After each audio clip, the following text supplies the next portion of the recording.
Welcome to Quick Flicks. 2019 has been a year filled with horror films, whether they be good ones, bad ones, and ones that haven't even been released yet. And one of the films on many people's radars has been Ready or Not.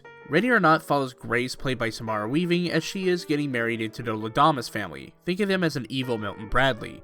There's a tradition that says that when there is a new member of the family, they need to play a game, which is completely random, and it just so happens that Grace gets a black sheep of the cards, as she has to play a high-stakes game of hide and seek. In concept, Ready or Not is very simple. It's very focused and is mostly confined to one location, which has always been a proven go-to location setting. The location can make or break a film, and luckily the location is so good to look at. The mansion's set design is exquisite with its hardwood floors and wood paneling.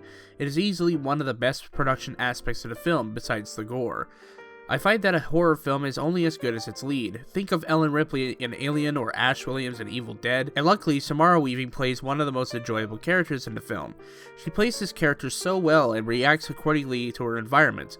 Also a big plus for a great scream, a huge staple of the horror genre. One aspect I wish was more ambiguous was the full result of the game.